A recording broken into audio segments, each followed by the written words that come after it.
मनपूर्वक स्वागत। या पत्रकार परिषदेमध्ये माझ्या समवेत उपनेत्या आणि पक्षाच्या प्रवक्त्या सन्माननीय संजनाताई घाडी उपस्थित आहेत। आणि काल सन्माननीय मुख्यमंत्री साहेबांचं एक अत्यंत महत्त्वाचं ट्विट आलेलं होतं। मुख्यमंत्र्यांनी ट्विट केलं म्हटल्यावर ते महत्त्वाचं आहे आणि त्याची दखल घेतली पाहिजे असं आम्हाला वाटतं। ट्विटमध्ये त्यांनी बरेच मुद्दे मांडलेले आहेत आणि नेहमीप्रमाणे अजून एक त्यांची ठरलेली लाईन त्यांनी अधोरेखित करण्याचा प्रयत्न केला आहे, ज्यामध्ये त्यांनी मला आधी ट्विट वाचावं लागेल। ते असं सांगतायत की काहीही श्रम न करता पैसा आणि पद मिळाले की माणसाचा मेंदू काम करेनासा होतो। कदाचित त्यांच्यासमोरच्या 40 लोकांना बघूनही हे वाक्य त्यांना सुचलं असण्याची शक्यता नाकारता येत नाही। कष्टकरी श्रमजीवी यांच्याविषयी त्यांच्या मनात आस्था राहत नाही। तोंडात सोन्याचा चमचा घेऊन जन्माला आलेली माणसं तळागाळातल्या लोकांना त्यांच्या कामाला तुच्छ लेखतात। दुसऱ्यांना कायम हीन लेखण्यात, त्यांचा द्वेष करण्यात त्यांचे आयुष्य जाते। म्हणूनच त्यांना जोडे पुसणारी व्यक्ती कमी दर्जाची वाटते आणि त्यांचा ते अपमान करतात। जोडे पुसणारे गरीब असतील पण ते तुमच्यापेक्षा कदाचित जास्त प्रामाणिक असतात, कारण ते स्वतःच्या मेहनतीची भाकर खातात। ते विश्वासघातकी नसतात। चहावाला, रिक्षावाला, टपरीवाला, वॉचमन हे समाजघटक नेतृत्वही करू शकतात। हेच ज्यांच्या पचनी पडत नाही, त्यांना कायम पोटदुखी जडलेली असते। वडिलांच्या कर्तृत्वावर आयत्या रेघोट्या मारायलाही ज्यांना धड जमत नाही, त्यांच्या पात्रतेबाबत काही न बोललेलेच बरे। केवळ कुटुंबापुरता विचार करून आणि हपापलेपणाचा चष्मा घालून वावरणारी ही माणसे, धनसेवा हीच ईश्वर सेवा ही यांची वृत्ती आहे। परंतु संधी मिळेल तेव्हा ही तळागाळातील सामान्य माणसे या लोकांना मतदानातून जोडे मारतील हे नक्की। हे ट्विट सन्माननीय मुख्यमंत्री साहेबांनी केलं आहे, फार चांगलं ट्विट आहे। निश्चितपणे फडणवीस साहेबांच्या स्क्रिप्ट रायटरने इतकी चांगली स्क्रिप्ट लिहिलेली असेल याबद्दल माझ्या मनात तिळमात्रही शंका नाही। परंतु आता या निमित्ताने काही मुद्दे क्लिअर केलेच पाहिजेत असं आम्हाला प्रकर्षाने वाटतं। मला काही डॉक्युमेंट आपल्याला दाखवायचे आहेत की जोडे पुसण्याचा संदर्भ वगैरे त्यांनी फार काढलेला आहे। आजही ते काहीतरी बोलले की 2019ला जोडे पुसायला कोण गेलं होतं वगैरे। त्यामुळे काही मुद्दे मांडणं गरजेचं आहे। त्यातला एक महत्त्वाचा मुद्दा, सन्माननीय मुख्यमंत्री साहेब कायम स्वतःला सर्वसामान्य वगैरे सांगत आहेत। मला कळतच नाही आहे की सर्वसामान्य माणसाच्या शेतामध्ये कधी हेलिपॅड आणि हेलिकॉप्टर उतरलेले नाहीत। सन्माननीय मुख्यमंत्री महोदय ज्या गावात दरेगावात राहतात, ज्या गावात नीट रस्ते नाही आहेत, त्या गावात मुख्यमंत्र्यांच्या शेतावर उतरायला मात्र अगदी 2-2 हेलिपॅड आहेत, हेलिकॉप्टरने ते जातात। कधीपासून सर्वसामान्य शेतकऱ्यांची आर्थिक अवस्था इतकी चांगली झाली याच्यावर मुख्यमंत्री महोदय आम्हाला मार्गदर्शन करतील।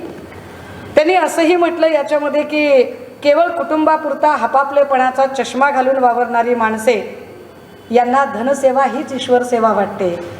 हे वाक्य सन्माननीय मुख्यमंत्री साहेबांनी आरशासमोर बघून म्हटले आहे का? कारण केवळ कुटुंबापुरता विचार करणाऱ्या माणसांच्या बद्दल जर आपण बोलत असाल तर मुळात वकूफ असणाऱ्या माणसांनी, मग ती एकाच कुटुंबातनं असली तरी ती चालू शकतात। म्हणजे नानासाहेब धर्माधिकारी, आप्पासाहेब धर्माधिकारी वकूफ असणारी माणसं आहेत। अगदी त्याच नायानं प्रबोधनकार ठाकरे हे प्रचंड वकुबाचं नाव होतं। प्रबोधनकार ठाकरे यांच्यानंतर वंदनीय बाळासाहेब हे तितकंच वकुबाचं नाव होतं आणि त्यानंतरची चौथी पिढी सन्मान्य आदित्यजी सुद्धा स्वतःचा वकूफ सिद्ध करत आहेत आत्ताच्या नव्या जनरेशनमध्ये। पण तरीसुद्धा स्वतःच्या कुटुंबापुरता विचार करणारी हपापलेली माणसं असं जेव्हा मुख्यमंत्री महोदय म्हणतात, तेव्हा सन्मान्य मुख्यमंत्र्यांच्या हे निदर्शनास आणून देणं गरजेचं आहे की भारत गोगावले यांचे सुपुत्र हे राजकारणात येतात। स्वतः मुख्यमंत्र्यांचे चिरंजीव श्रीकांत शिंदे साहेब हेही राजकारणात येतात। तिकडे रामदास कदम साहेबांचेही चिरंजीव राजकारणात येतात। कुटुंबासाठी हपापलेपणा कोण करत आहे याचं उत्तर मुख्यमंत्र्यांनी दिलं पाहिजे। कारण जर सर्वसामान्यांचा विचार करणारे मुख्यमंत्री महोदय असतील तर ठाण्यामध्ये बाकी सगळे लोक निर्बुद्ध, नालायक आणि मूर्ख आहेत का? कुणाचीच खासदारकीला निवडून येण्याची लायकी नाही आहे का? मुख्यमंत्री महोदयांचे एकमेव चिरंजीव, त्यांच्या कुटुंबातली एकच व्यक्ती राजकारणासाठी सक्षम आहे का? तीच गत गोगावले साहेबांच्या मतदारसंघात आहे का, की गोगावलेंच्या कुटुंबाशिवाय दुसरं कोणी राजकारणात स्वतःला सिद्धच करू शकत नाही? रामदास कदम साहेबांच्या मतदारसंघामध्ये दुसरं कोणी नाहीच आहे का? कुटुंबाच्या हपापलेपणाबद्दल जेव्हा मुख्यमंत्री महोदय बोलतात तेव्हा मुख्यमंत्री महोदय हे विसरत आहेत का, की त्यांच्यासोबत असणाऱ्या 40 मधले 15 ते 20 लोकांनी स्वतःच्याच कुटुंबातली नावं दुसऱ्या पिढीची नावं म्हणून पुढे आणली.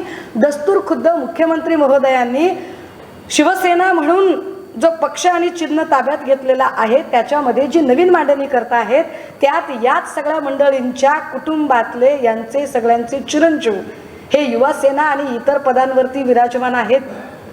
मग असं नाही का म्हणायचं की मुख्यमंत्री महोदय जे सांगत आहेत त्याच्यानुसार काय पक्षातल्या इतर लोकांनी सतरंज्या सुचलायच्या का? पण व्हाईस वर्सा सन्माननीय मुख्यमंत्र्यांच्या लक्षात आणून दिलं पाहिजे की मी सर्वसामान्य आहे. जात धर्म लिंग सगळ्या अर्थाने मी अत्यंत उपेक्षित आहे, फार उपेक्षित आणि ग्रामीण भागातून आली. आता या पत्रकार परिषदेलाही उशीर होण्याचं कारण मी सर्वसामान्य कुटुंबातली आहे. इथपर्यंत पोहोचायला मला फार कष्टाने पोहोचावं लागलं. पण असं असतानाही माझ्या कुठल्याही फायनान्शियल बॅकग्राऊंडचा कसल्याही बॅकग्राऊंडचा विचार न करता मेरिटच्या आधारावर मला संधी देऊ शकतात ते फक्त आणि फक्त वंदनीय बाळासाहेबांचे चिरंजीव उद्धव साहेबच. याचा सन्मान्य मुख्यमंत्र्यांनी विचार करावा. माझ्याकडे बोलण्यासारखे अनेक मुद्दे आहेत पण मी त्याच्या खोलात जात नाही, ते मी उद्या महाप्रबोधन सभेत मांडेल. परंतु जोड्यांचा विषय निघाला त्यामुळे त्याच्यावरती बोललंच पाहिजे. शब्दांच्या कोट्या करणे आणि शब्दांमध्ये पकडून शाब्दिक खेळ करणे हे मला असे वाटत होते की फक्त आणि फक्त मोदी साहेबांनाच येते की काय. पण मोदी साहेबांनाही ओव्हरटेक करत सन्मान्य मुख्यमंत्री फार मेलोड्रामॅटिक पद्धतीने लिहित आहेत आणि बोलत आहेत. यांचे हे मेलोड्रामॅटिक बोलणं आणि लिहिणं हे जरा समजून घेण्याची गरज आहे की मुळात सन्माननीय उद्धव साहेबांनी जोड्यांचा जो विषय काढला तो का काढला हे एकदा सर्व महाराष्ट्रासहित सन्मान्य मुख्यमंत्र्यांच्या सुद्धा निदर्शनास आणून देणे गरजेचे आहे. माझ्या हातात एक ट्विट कॉपी आहे. ही देवेंद्र फडणवीस साहेबांनी त्यांच्या ऑफिशियल ट्विटर हँडलवर केलेलं ट्विट आहे आणि या ट्विटर हँडलवरचा जे ट्विट आहे ते असं आहे. It was an absolute pleasure to welcome host and meet Po Chen Group's Vice President Mr. Yang Hasio Tung and Taiwan's delegation this morning at my official residence in Mumbai. Was impressed by Po Chen Group's worldwide manufacturing prowess and process in delivering global standard goods. We had a detailed discussion on Po Chen Group's projects and plans to expand in India. Maharashtra eagerly awaits to welcome this one of the largest global shoe manufacturer to come invest in Maharashtra. Devendra साहेबांनी सन्मान्य उपमुख्यमंत्र्यांनी आपल्या official Twitter हँडलवर हे tweet केलेलं आहे की तैवानची एक मोठी उद्योजक ग्रुप जो चपला बुटं तयार करणारा आहे त्यांच्याशी आम्ही बोललोय आणि महाराष्ट्रात हा उद्योग येणार आहे. याच्यावरतीच पुन्हा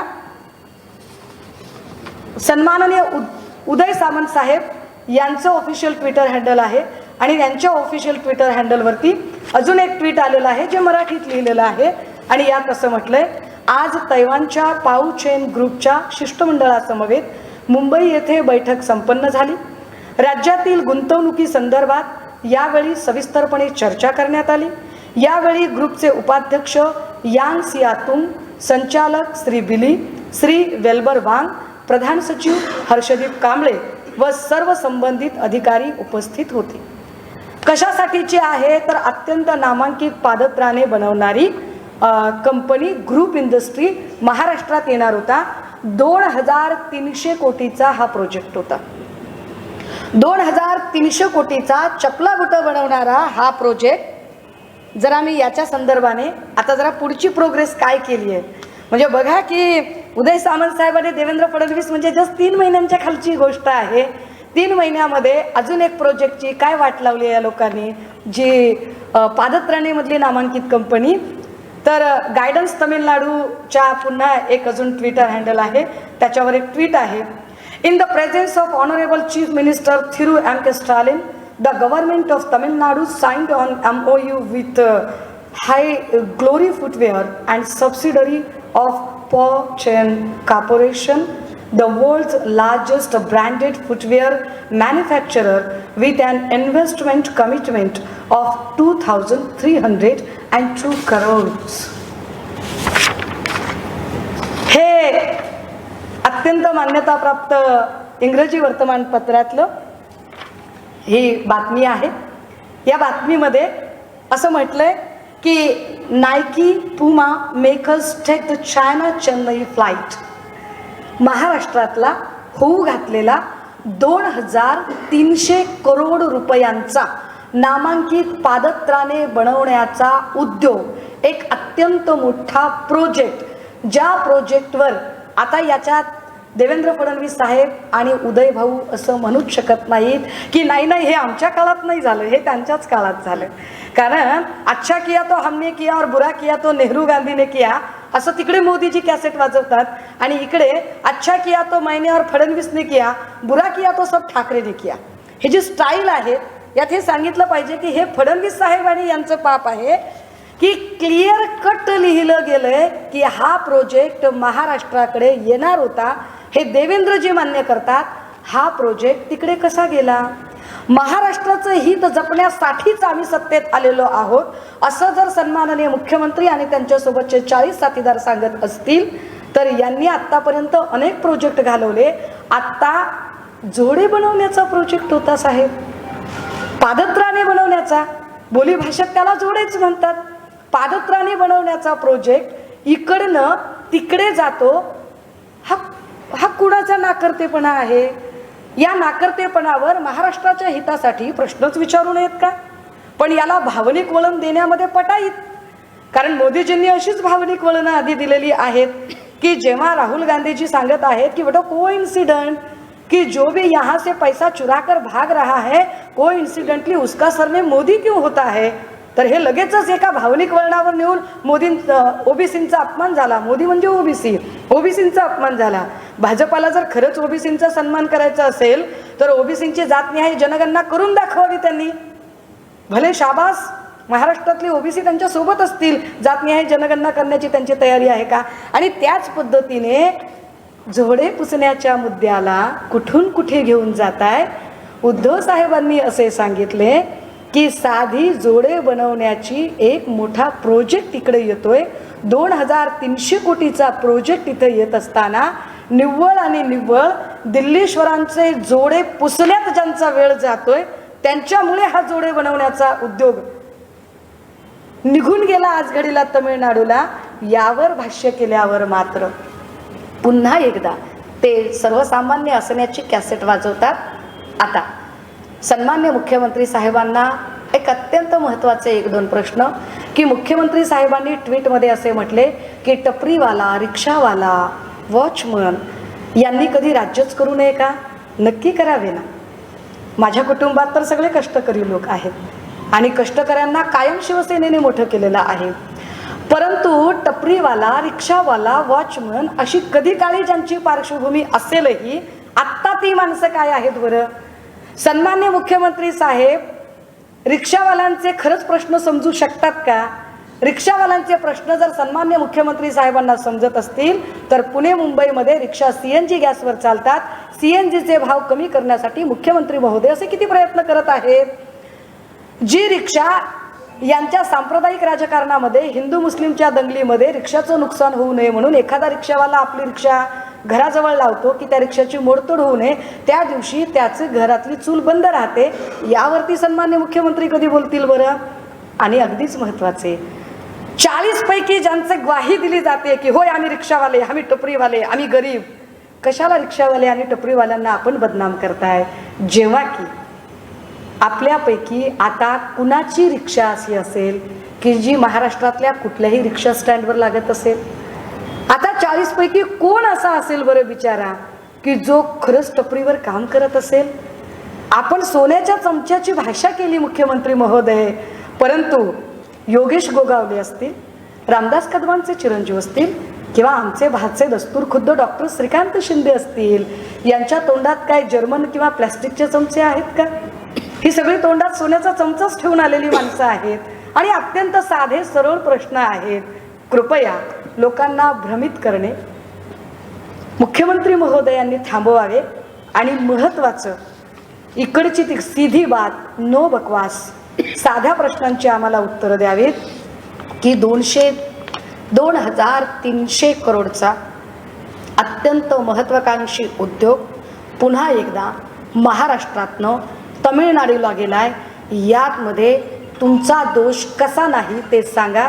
कारण उद्योजकांशी बोलण्यापेक्षा तुमचा सगळा वेळ जर दिल्लीश्वरांच्या तिकडे मर्जी संपादन करण्यात जात असेल तर उद्विग्नतेने आपल्याला काय बोलायला हवे आपण शब्द सुचवा. मुळात इथे उद्योजक पैसे का गुंतवत नाहीयेत त्याचं सगळ्यात महत्त्वाचं कारण कायम इथलं महाराष्ट्रातलं वातावरण राजकीय दृष्ट्या अस्थिर ठेवण्याचा प्रयत्न जो मोदी आणि शहा साहेबांकडून होत आहे. मोदी साहेबांच्या नजरेत त्यांना महाराष्ट्र अस्थिर ठेवायचा आहे. इतका जर महाराष्ट्र अस्थिर राहिला तर कुठलाही उद्योजक इथे गुंतवणूक करण्यासाठी पुढे सरसावणार नाही. त्यामुळे आत्ता जे घडत आहे त्याला सर्वस्वी जबाबदार सन्माननीय मुख्यमंत्री शिंदेसाहेब, सन्माननीय मुख्यमंत्री फडणवीस जे आहेत. जर हे म्हणणं खोटं असेल तर यावर निश्चितपणे मी सशर्त माफी मागायला तयार असेल, पण आधी या सगळ्या प्रश्नांची उत्तरं त्यांनी द्यावीत. आणि माध्यमांच्या समोर हेच आम्हाला स्पष्ट करायचे होते की जोड्यांचा कारखाना, जोडे पुसणे या सगळ्या शाब्दिक कोट्यांना ते ज्या वळणावर घेऊन जातात तिकडे जाण्यापेक्षा जोडे बनवण्याच्या उद्योगाचे काय झाले यावर फक्त इथे मांडणी करणे गरजेचे होते. Thank you so much.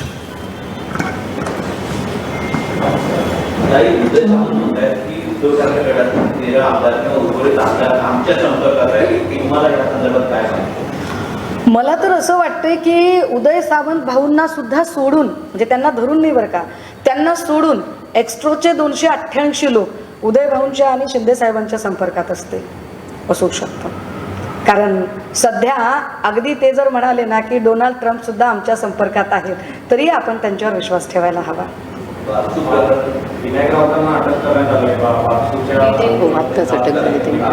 हां, बरं झालं आपण त्याच्यावरती आलात. ते बारसू प्रकरणातलं जे तिकडचे जे पोलीस अधिकारी आहेत यांच्या बहीणबाई, पोलीस अधिकाऱ्यांच्या बहीणबाई, माझ्याकडे त्याची माहिती आहे पण प्रिंट मी काढायला विसरले, सॉरी, घाडगे ताई आहेत, ज्या छानपैकी शिंदे गटाच्या बीड जिल्ह्याच्या संघटिका आहेत, शिवसेनेत प्रचंड कार्यरत आहेत. त्याचे फोटोग्राफ आपल्याला हवे असतील तर मी प्रिंट काढून द्यायला तयार आहे. मला याच्यावर काही वेगळं भाष्य करायची नाही, गरज नाही आहे की काय पद्धतीने राजकीय हस्तक्षेप यात वाढत आहेत. की एकीकडे जो पोलीस अधिकारी विनायक राऊत साहेबांची गाडी अडवतो त्याच पोलीस अधिकाऱ्यांच्या बहीणबाई इकडे शिंदे गटात मोठ्या पदावर काम करत असतात. हा नुसताच योगायोग आहे की याच्या पाठीमागेही काही कारणं आहेत. मला वाटतं शोध पत्रकारितेसाठी खरंच आपल्या सगळ्यांना वाव आहे. पण बारसू प्रकरण असेल, पालघरचं प्रकरण असेल, ज्या पद्धतीने पोलीस अरेरावी करत आहेत, जबरदस्तीने प्रकल्पग्रस्तांना घरातनं बाहेर ओढून काढलं जाते, हे महाराष्ट्राच्या हिताचे आहे का? लोक ठरवतील ना आमचा विकास करायचा की नाही.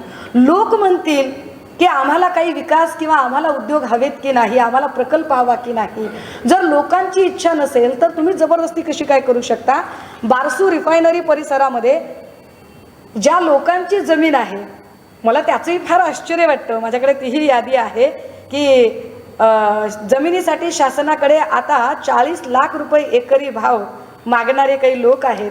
त्यांची यादी याच्या आधी पुढारीमध्ये प्रसिद्ध झालेली आहे. मी पुन्हा एकदा वाचून दाखवली पाहिजे कारण ही नावं महत्त्वाची आहेत. ही नावं मी पुन्हा लिंकेड आणि इकडे तिकडे जाऊन त्याची माहिती जमा केली की ही कोण कोण माणसं आहेत. यातलं एक नाव आहे दुर्गा अनिल कुमार डोंगरे, ज्यांची 137 गुंठे जमीन या रिफायनरीच्या परिसरामध्ये आहे. अखिलेश गुप्ता आणि नमिता गुप्ता 92 एकर जमीन आहे रिफायनरीमध्ये. कोण आहेत बरं अखिलेश गुप्ता आणि नमिता गुप्ता? ऑफिसर आहेत, IRS अधिकारी. मला कळलं नाही बाबा एवढा अधिकाऱ्यांना पगार असतो का की 92 एकर जमीन विकत घेऊ शकतात. मी गरीब माणूस आहे, अडाणी आहे. किरीट भाऊंना याच्यातलं जास्त कळतं. म्हणजे किरीट भाऊ आता प्रेस घेणार आहेत आणि ते काहीतरी नसलेल्या 19 बंगल्याचं हडप्पा मोहेंजोदडोमधून उत्खनन करणार आहेत. तर किरीट भाऊंनी जरा हे 92 एकरचं काय प्रकरण आहे जरा समजून घेतलं पाहिजे. आणि हे जे अधिकारी आहेत अखिलेश गुप्ता आणि नमिता गुप्ता ज्यांची 92 एकर जमीन आहे आणि जे आता एकरी 40 लाख रुपयाचा भाव रिफायनरीच्या तिथली जमीन सोडायला मागत आहेत, यावर त्यांनी बोललं पाहिजे. आकांक्षा वाकाळकर 113 गुंठे, धार्मिल झवेरी 3 हेक्टर, सोनल शहा 7.5 हेक्टर, निकेश शहा 156 गुंठे, Vikesh Shah 3 hectare, Rupal Shah 4 hectare, Aparna Shah 10 hectare, Devendra Sharma 4.5 hectare, Anuradha Reddy 5 hectare. त्याच्यात मराठी नावं किती आहेत त्याचंही जरा चेक केलं गेलं पाहिजे.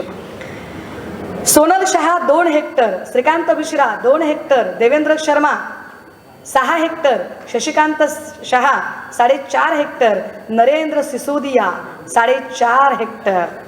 आणि last but not the least, सध्या भाजपाशी संपर्कात असलेले आणि काँग्रेसकडून राजीनामा देऊन बाहेर पडलेले माजी आमदार आशिष देशमुख 18 एकर. आता हे सगळेजण मागता आहेत 40 लाख एकरी भाव. फार चांगलं मस्त चाललंय. म्हणजे शिंदे फडणवीसांच्या फांदीवर या सगळ्यांचं फारच मस्त चाललेलं आहे. याच्यावर काय भाष्य करणार असतील हेही एकदा उत्तरं दिली गेली पाहिजेत. राहिला प्रश्न आमचा, तर शिवसेनेला संघर्षाची सवय आहे. जेल केसेस शिवसेनेसाठी नवीन नाही आहे. आम्हाला विनायक राऊत साहेबांवरच्या केसेस किमान या लोकांच्या सारख्या भावना गवळी किंवा यांच्यासारख्या पैसे लपवण्यासाठीच्या केसेस आणि नोटीस नाहीत. जनहिताच्या आणि लोकांच्या प्रश्नासाठी जर केसेस अंगावर पडत असतील तर राऊत साहेबच काय, आम्ही प्रत्येकजण अशा असंख्य केसेस अंगावर घ्यायला तयार आहोत. रिफायनरीच्या मुद्द्यावर बारसू सोलगावच्या प्रकरणात शिवसेना ठामपणे प्रकल्पग्रस्तांच्या बाजूने उभी आहे. नितेश राणे सुद्धा म्हणतात की ठाकरे संदर्भात जी नावं आहेत त्यांची सुद्धा यादी आम्ही जाहीर करू असा इशारा त्यांनी दिला. फार विद्वान लोक येत राहते, इतके विद्वान लोक की त्यांच्याबद्दल माझ्यासारख्या पदार्थ माणसांनी काय बोलावं.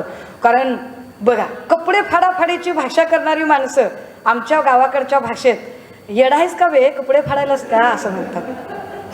काय करणार, तो असे कपडे फाडणारी, इकडे एकूण जळगावचा दगडं मारणारी. आता हे दगडं मारणारे कपडे फाडणारे ह्याला काय म्हणतात त्याला तुम्ही सांगा बाबा. आणि अशा लोकांच्याबद्दल आपण काय बोलावं दादा, लहान माणूस आहे मी. जी त्यावरती संजय शिरसाट म्हणतात की जर त्यांनी वैयक्तिक टीका आमच्यावरती केली तर राजकारण वगैरे सोडून मीही त्यांना सगळं उत्तर द्यायला तयार आहे. आणि तुमच्या भाषेत म्हणायचं गेलं तर गोलमाल हे पैसा गोलमाल आहे असू शकतं. हल्ली काय झालंय, ज्यांना मंत्रिपदं मिळालेली नाहीत त्यांची प्रचंड धडपड आहे आलमपणाची मर्जी संपादन करण्यासाठी.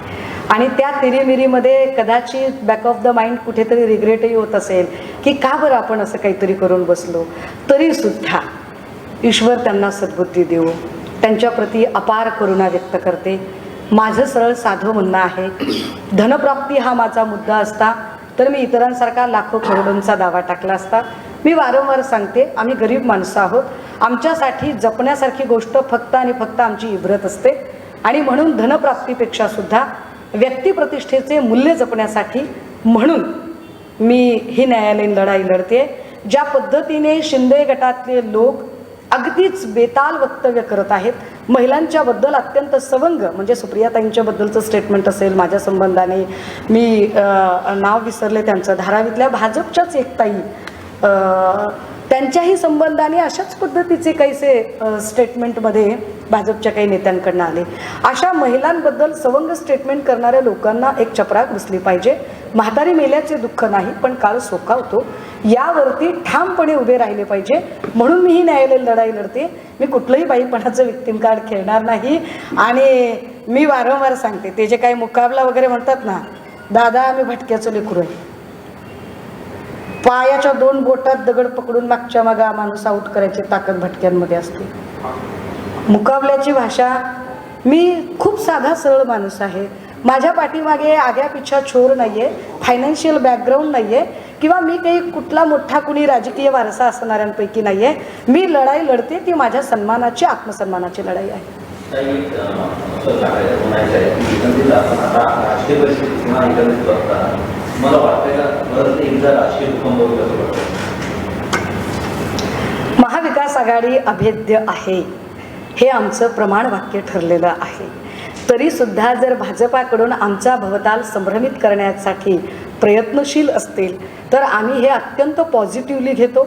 हे खूप सकारात्मकतेने आम्ही घेतो की ज्या अर्थी भाजपा इतक्या सक्रियतेने महाविकास आघाडीमध्ये मनभेद कसे निर्माण होतील, शंकाकुशंकेचं वातावरण कसं निर्माण होईल यासाठी ते प्रयत्नशील आहेत.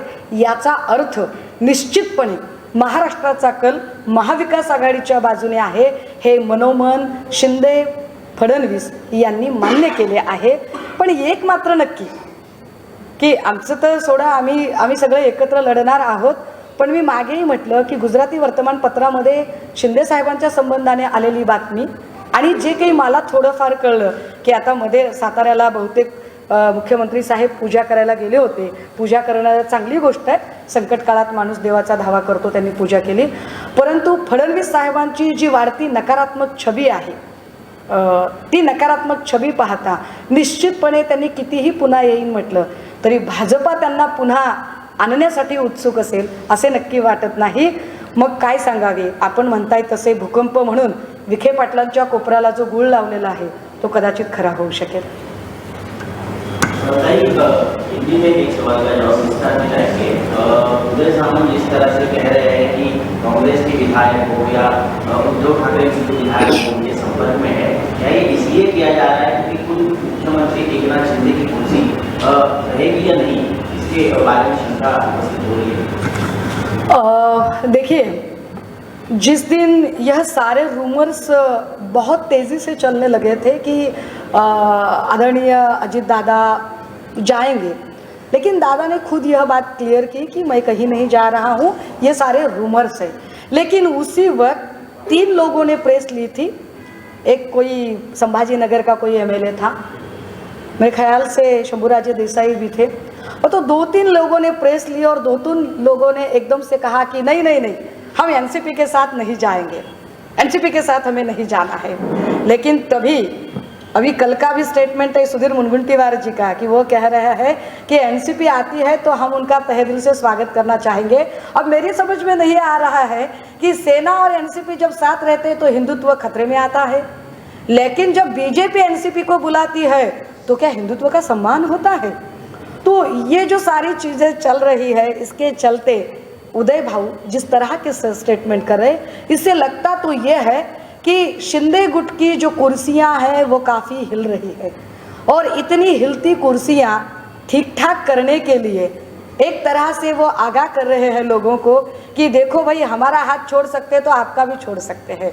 यकीनन शिंदे गुट में यह बात पक्की बैठ गई है कि बीजेपी शिंदे गुट का हाथ कभी भी मझधार में छोड़ सकती है, क्योंकि सेना को सत्ता से नीचे खींचना, सेना का नाम और चुनाव चिन्ह हटाना, यह जहाँ तक यूटिलिटी थी वो अब ख़त्म हो चुकी है.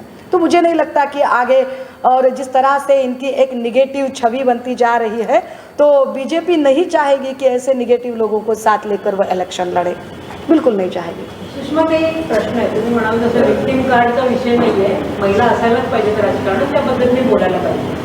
आम्ही जेव्हा प्रश्न मुख्यमंत्र्यांना विचारला की चोर म्हटल्यावर जर राहुल गांधींचं खासदारकी जात असेल आणि अब्दुल सत्तारांनी इतक्या शिव्या दिल्यानंतर जर ठेवत असतील तर ते म्हणाले मी तपासून बघतो इतक्या दिवसानंतर. आणि आत्ता पण तुम्ही जसं म्हणाले की तुमच्याबद्दल असेल, ठाण्यामध्ये तुम्ही ज्या तक्रारी केल्या, तुम्ही मेळावे घेताय, सभा घेताय, पण विरोध करताना महाविकास आघाडी ताकद, मागे मी अजितदादांना प्रश्न विचारला होता की आपण कुठेतरी कमी पडतो.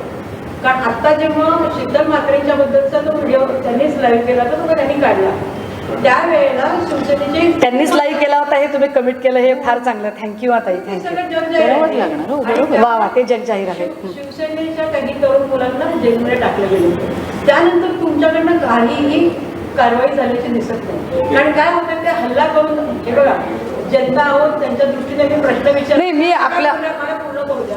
या सगळ्या गोंधळामध्ये लोकांचं नुकसान होत आहे. हे कळत असेल तर आपण आता जर म्हणतो परिवर्तन होईल होईल, पण किती दिवस लोकांशी खेळणार आहे?